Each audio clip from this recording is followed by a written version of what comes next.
उस षष्ठी रूपी मकान का मालिक है ना, तो वो जानता है कि अब ये दुनिया बहुत पुरानी हो चुकी है। मकान जब बहुत पुराना हो जाता है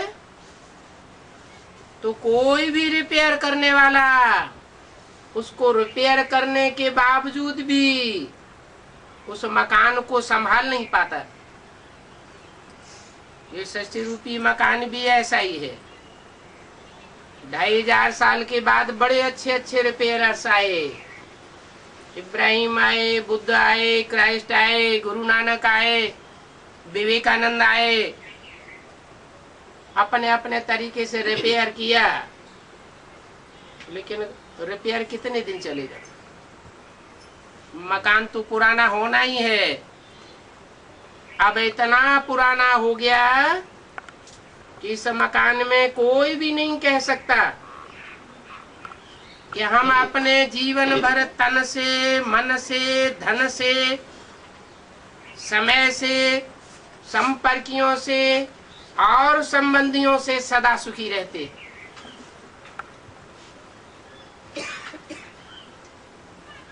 ऐसे समय पर इस षष्ठी रूपी मकान का मालिक भगवान इस षष्ठी पर आ जाता है। जब सब अपने करिश्मे दिखाई देते हैं तो अंत में आता है, आकर के 3 संदेश देता है। मैं इस षष्ठी का कर्ता धर्ता इस षष्ठी पर आया हुआ हूं, पतित दुनिया को पावन बनाने के लिए, कलयुगी झूठ खंड को सच खंड बनाने के लिए।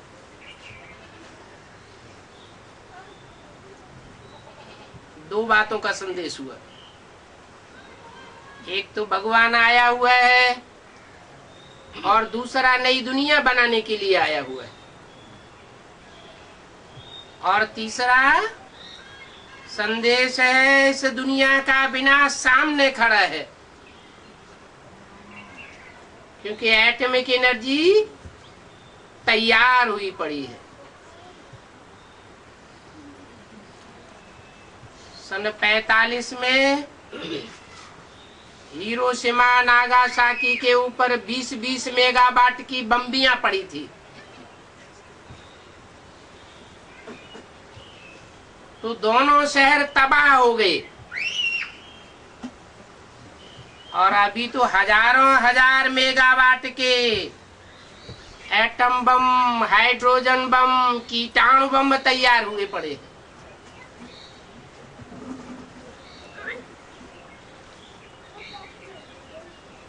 बड़े बड़े देशों के पास, जिन्हें महाशक्तियां कहा जाता है, उनके पास भंडार भरा पड़ा है, जिसके लिए गीता में भगवान ने बोला, हे अर्जुन,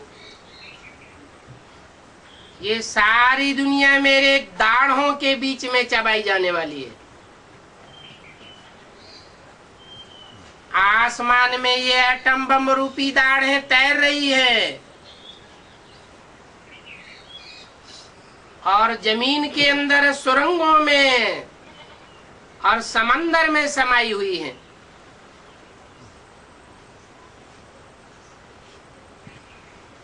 इतने देश हैं, सब के आपस में मतांतर चल रहे हैं। देश अलग अलग हैं, धर्म अलग अलग है, भाषाएं अलग अलग है, मतांतर अलग अलग है, सब आपस में झगड़ रहे हैं। छुटपुट लड़ाइयां भी होती रहती हैं, जैसे इराक की लड़ाई हुई, अफगानिस्तान की लड़ाई हुई, तो ऐसी ऐसी स्टेज भी आ पहुंची कि अब एटॉमिक युद्ध शुरू हुआ कि हुआ। लेकिन ये सब तो रिहर्सल हो रहा है। भगवान जिस कार्य के लिए आया हुआ है वो नई दुनिया की स्थापना जब तक नहीं होती है, नई दुनिया का नया संगठन जब तक तैयार नहीं होता है, तब तक विनाश रुका हुआ है।